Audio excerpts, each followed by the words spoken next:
जय हिंद जय हिंद जय हिंद प्रिय मित्रों, आज मैं आप लोगों को डैश चैप्टर पढ़ाएंगे।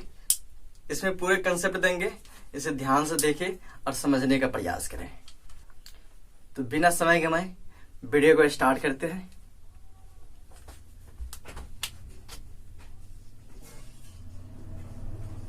डैश डैश जो है इसका हिंदी होता है पासा। क्या होता है? पासा। जो आप लोग लूडो जो खेलते होंगे उसी के बारे में हम लोग चर्चा करेंगे और आशा करेंगे कि आप लोग को अच्छे से समझ में आएगा। इसमें किसी भी प्रकार की आपको परेशानी नहीं होगा। बात है कि डैश में जो है कितने फलन यानी कितने सतह होते हैं, तो 6 होते हैं। कितने होते हैं? 6 होते हैं। जैसे 1 2 3 4 5 और 6। ये 6 नंबर यानी कि 6 सतह को देखने के लिए कम से कम 2 डैश की आवश्यकता पड़ती है। कितने डैश के? 2 डैश के। तो डैश हम बनाएंगे कैसे? तो आप जो है खष्टभुज बनाते आता होगा, ठीक है। और इसमें जो है एक वाई आकार कीजिए, यही हमारा डैश है। क्योंकि एक डैश में हमारा कितना सतह दिख रहा है? 3 और 3 दूसरे डैश में, यानी कुल मिला के 6। कम से कम हमको 2 डैश जरूरी है। समझ में आ गया? तो इसी को जो है जो हमको दिखता है उसको बोलते हैं फेस।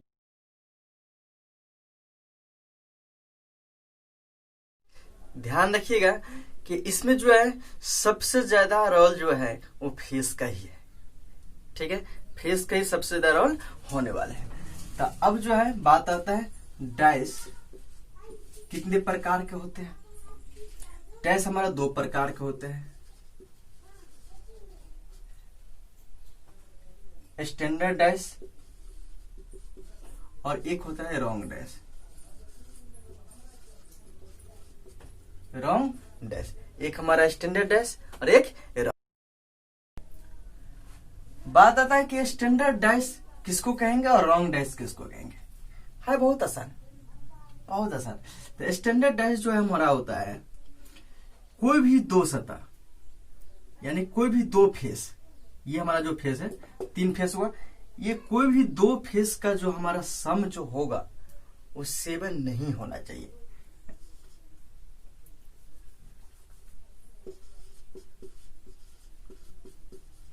कोई भी 2 फेस का योग 7 नहीं होना चाहिए। इसमें जब 7 नहीं होना चाहिए तो रॉन्ग डैश में क्या होगा? 7 होना चाहिए। यानी इसमें जो है कोई भी 2 फेस का योग हमारा क्या होगा? 7 होगा। तो रॉन्ग डैश समझ जाएंगे। जैसे कहने का मतलब है 4 3 6। अब ये 2 फेस का हमारा सम कितना हो गया? 7 आ गया। ये हमारा रॉन्ग डैश आ गया। इसके बाद करेंगे 6 3 5। इसमें कोई भी 2 फेस का सम हमारा 7 नहीं है, तो इसका मतलब कौन सा डैश होगा? Standard dash. तो इसमें जो सबसे ज्यादा क्वेश्चन जो पूछा जाता है आपसे कि अपोजिट क्या होगा, अपोजिट के बाद आता है। ज्यादा कुछ आपको इसमें डैश से रिलेटेड क्वेश्चन नहीं पूछा जाता है, सिर्फ आपसे पूछा जाता है कि अपोजिट बताइए, अपोजिट क्या होगा। अपोजिट से रिलेटेड ही डैश में क्वेश्चन एग्जाम में पूछा जाता है। समझ गए?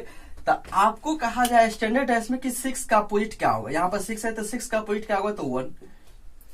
क्यों? क्योंकि जब भी आपको कहा जाए कि इसका स्टैंडर्ड डैश आपको मालूम चल जाए और इसका अपोजिट पूछे तो दोनों का योग हमारा 7 होता है। तो 5 का अपोजिट पूछेंगे तो कितना होगा? 2। 3 का अपोजिट 4। समझ में आ गया? लेकिन परेशानी जो होता है वो हमारा स्टैंडर्ड डैश में नहीं होता है, परेशानी बढ़ता है हमारा रॉन्ग डैश में। तो इसीलिए हम कंसेप्ट देखेंगे रॉन्ग डैश का। किसका कंसेप्ट देखेंगे? रॉन्ग डैश का।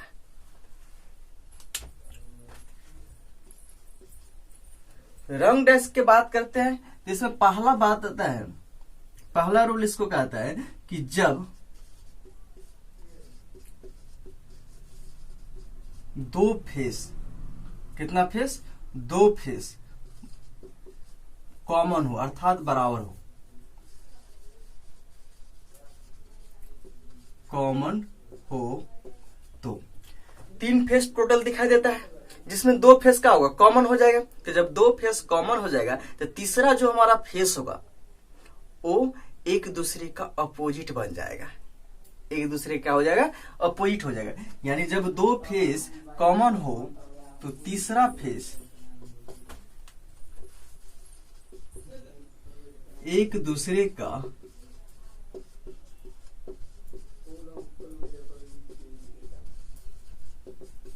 अपोजिट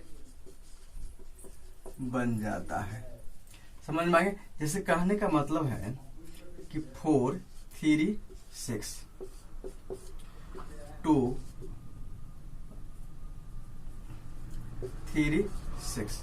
अब यहां पे देखिए दो फेस हमारा कॉमन है 3 6, ये जो 4 और 2 बचा, ये 4 2 एक दूसरे का अपोजिट हो गया, एक दूसरे का हो गया अपोजिट हो गया, इसमें कोई परेशानी नहीं है। दूसरा रूल कहता है कि जब एक फेस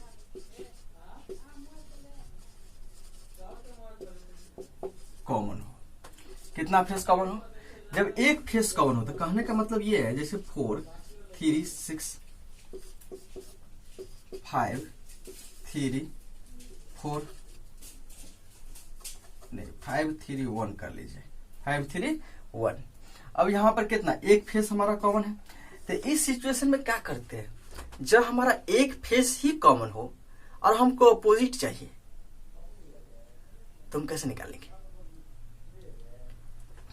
तो इस सिचुएशन में हम क्या करते हैं कि जो पार्ट हमारा कॉमन है उसको पहले लिख लेते हैं। जैसे 3 कॉमन है दोनों में, 3 लिख लिया। अब ये 3 से एंटी क्लॉकवाइज या क्लॉकवाइज, एंटी क्लॉकवाइज या क्लॉकवाइज दोनों में सेम मूव करेंगे। ये नहीं कि एक डैश में हम एंटी क्लॉकवाइज मूव किए और दूसरा डैश में जो है हम क्लॉकवाइज मूव करेंगे, ऐसा नहीं करेंगे। दोनों में हम सेम मूव करेंगे, या तो एंटी क्लॉकवाइज मूव करेंगे या क्लॉकवाइज मूव करेंगे।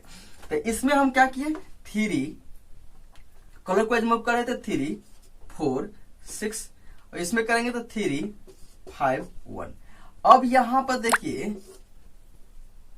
कि 3 अब कौन सा यहां पर नंबर छूट रहा है, क्योंकि हमारा टोटल नंबर क्या होता है 1 2 3 4 5 6, जबकि यहां पर कोई नंबर लेफ्ट है। कौन सा नंबर लेफ्ट है? 2 लेफ्ट है। तो ये 3 का अपोजिट हमारा 2 हो जाएगा, 4 का 5 और 6 का 1। समझ में आ गया? तो ध्यान रखिएगा रॉन्ग डैश का यही दो नियम है। और डैश में जो सबसे बड़ी इंपॉर्टेंट है, कभी कभी क्वेश्चन इस पर बहुत ज्यादा सोल्व हो जाता है। जैसे यहां पर 4 3 और 6 है, चाहे वो स्टैंडर्ड डैश हो चाहे रॉन्ग डैश हो, दोनों के लिए लागू होता है ये नियम, चाहे वो स्टैंडर्ड डैश हो चाहे वो रॉन्ग डैश हो। इसमें जो है जो फेस हमको दिखाई देता है वो कभी भी एक दूसरे का अपोजिट नहीं हो सकता है। जैसे यहाँ पर 4 का अपोजिट 3 नहीं होगा, 4 का अपोजिट 6 नहीं होगा, 6 का अपोजिट 4 नहीं होगा और 3 नहीं होगा। समझ गए? तो इस तरह के जो फेस हमको दिखाई देता है वो फेस कभी भी हमारा एक दूसरे का अपोजिट नहीं हो सकता है। इस पर जो है बहुत सारे क्वेश्चन सम होता है, जैसे फिगर वाले जो क्वेश्चन होता है उसमें बहुत क्वेश्चन इस पे सम होता है। ठीक है, तो अब जो है इसका भी दिमाग कंसेप्ट में बैठाए रखिएगा। अब जो है नेक्स्ट देखते हैं कंसेप्ट, एक और है आपको। नेक्स्ट आपको क्या कंसेप्ट है,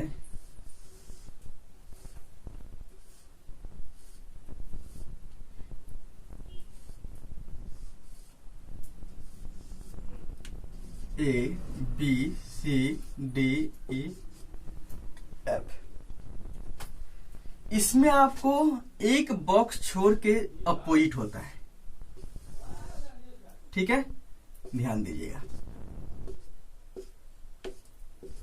ओके, तो यहां पर A का अपोजिट क्या हो जाएगा F, B का अपोजिट क्या हो जाएगा D, और C का अपोजिट क्या हो जाएगा E। ठीक है, सी का अपोजिट ए। अब इसमें बात करते हैं कि इससे क्वेश्चन कैसे आएगा। या तो कभी कभी आपको ये फिगर दे देगा और पूछ देगा कि ये आपको अपोजिट कैसे होगा, यानी एक अपोजिट, यानी इसमें नंबर भी दे सकता है, कोई आपको फिगर भी दे सकता है, कोई भी स्पेस कुछ भी दे सकता है आपको इस तरह का बना के, और आपसे पूछेगा कि इसमें एक दूसरे का अपोजिट बताइए। इस तरह का क्वेश्चन पूछ सकता है। या फिर आपको ऐसा कहेगा, इसमें आपको कोई फिगर इसमें ऐड कर देगा, जैसे या कोई नंबर ऐड कर देगा और कहेगा क्या ये डैश बन सकता है। जैसे हम कहेंगे कि A B C C D E, कहेंगे क्या ये दोनों डैश हमारा इस फिगर से बन सकता है।